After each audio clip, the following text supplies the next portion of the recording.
نحمدہ و نصلی علی رسولہ الکریم و بلغنا رسولہ النبی الکریم والحمد للہ رب العالمین۔ اس سے سید محسن بخاری فرام UK۔ آج میں آپ کی خدمت میں محسن پیغمبر اعظم صلی اللہ علیہ وآلہ وسلم، میرا اشارہ حضور کے چچا حضرت ابو طالب کی طرف ہے کہ جب حضرت عبد المطلب آپ کے دادا اس دنیا سے جانے لگے تو انہوں نے آپ کا ہاتھ اپنے بیٹے حضرت ابو طالب کے ہاتھ میں دے دیا اور کہا کہ یہ میرا پوتا، جو آپ کے گرینڈ سن تھے، اور گرینڈ فادر نے چچا کو حضرت ابو طالب کے ہاتھ میں ہاتھ دے دیا نبی پاک صلی اللہ علیہ وآلہ وسلم کا۔ حضرت ابو طالب نے آخری دم تک ان کی کفالت فرمائی اور ان کے گرد حفاظت کا حصار بنائے رکھا،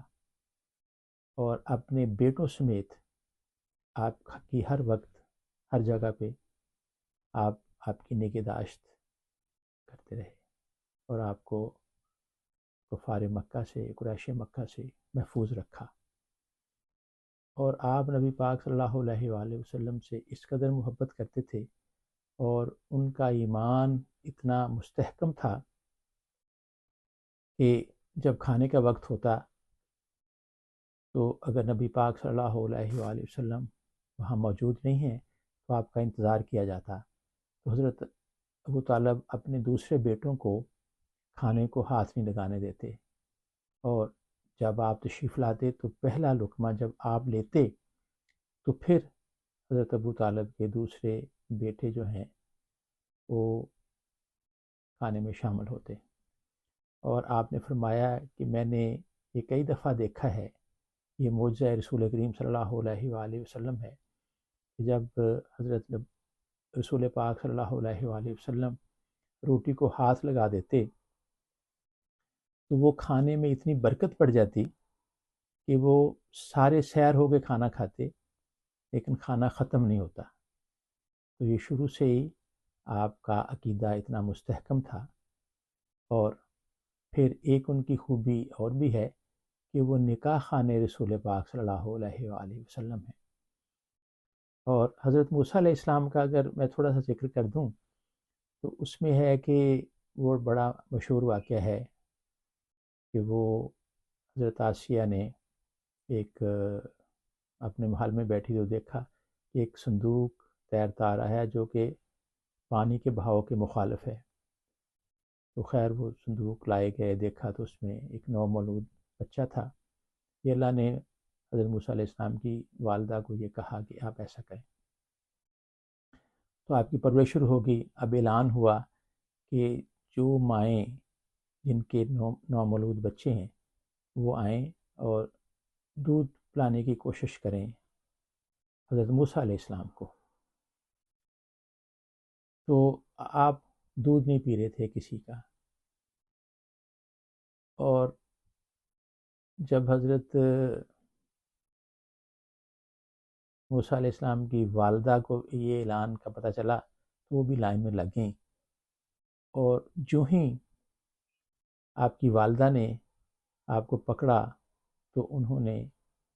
ان کا دودھ پینا شروع کر دیا اور باقی کسی کا دودھ نہیں پیا۔ پھر آپ کی جو پرورش تھی وہ بھی بی بی آسیہ نے کی جو کہ مومنہ خاتون تھی۔ تو یہ قانون قدرت ہے کہ کوئی بھی معصوم جب وہ کسی غیر معصومہ کا دودھ نہیں پیتا اور غیر معصوم اس کی کفالت بھی نہیں کر سکتے۔ تو میں عرض کر رہا تھا کہ حضرت ابو طالب کے بارے میں کہ ایک واقعہ یہ آیا تاریخ میں اور اس کو کہتے ہیں تحدید دشمنہ رسول خدا صلی اللہ علیہ وآلہ وسلم۔ ایک دن آپ گھر سے باہر گئے ہوئے تھے اور جو عمومی وقت تھا آپ کے تشریف لانے کا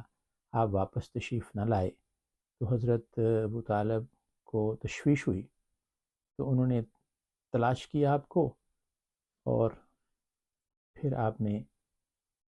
فرزندان حضرت ہاشم اور حضرت عبد المطلب کو اکٹھے کیا اور ان کو حکم دیا کہ تیز دھار خنجر چھپا کے مسجد الحرام میں چلے جائیں، اور جہاں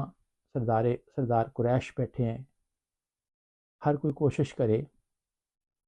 کہ کسی ایک سردار کے پاس ایک فرزند ابو طالب، فرزند حضرت عبد المطلب یا حضرت ہاشم ان کے پاس بیٹھ جائیں، اور آپ نے فرمایا کہ جب میں تقاضا کروں تو آپ نے جو قریب بیٹھا سردار ہے اس کو قتل کر دینا ہے سائملٹینیسلی، یکدم۔ تو ایسا ہی ہوا، جب وہ سارے بیٹھ گئے تو حضرت ابو طالب تشریف لائے۔ اس سے پہلے کہ وہ حکم دیتے تو زید بن حارثہ نے آ کے خبر دی کہ اے سردار مکہ، نبی پاک صلی اللہ علیہ وآلہ وسلم محفوظ ہیں، اور وہ ایک مسلمان گھرانے میں تبلیغ کے سلسلہ میں بیٹھے ہوئے ہیں۔ تو حضرت ابو طالب نے آئندہ کوئی واقعہ نہ پیش آ جائے اس کے پیش نظر آپ نے ان تمام نوجوانوں کو حکم دیا کہ آپ اٹھ کے کھڑے ہو جائیں اور اپنا اسلحہ انہیں دکھا دیں۔ وہ سب اٹھے اور انہوں نے اپنے جو تیز دھار خنجر تھے ان کا مظاہرہ کیا۔ تو حضرت ابو طالب نے کہا کہ میں نے ان سے کہا تھا کیونکہ میرا بھتیجا محمد صلی اللہ علیہ وسلم وہ گھر نہیں پہنچے تھے، تو مجھے تشویش ہوئی کہ آپ سب نے میں سے کسی نے ان کو نقصان نہ پہنچایا ہو، اس لیے میں نے آپ کو قتل کرنے کا ارادہ کیا۔ وہ سارے گھبرا گئے اور پریشان ہو کے حضرت ابو طالب سے پوچھنے لگے کہ اے ابو طالب، آپ واقعی ہم کو قتل کر دیتے؟ تو آپ نے بڑے روب اور دبدبے اور وثوق سے کہا کہ اگر میرے بھتیجے کو کوئی گزند پہنچتی تو میں یقیناً تمہیں قتل کر دیتا۔ تو اس واقعے کے بعد وہ بہت ہی محتاط ہو گئے،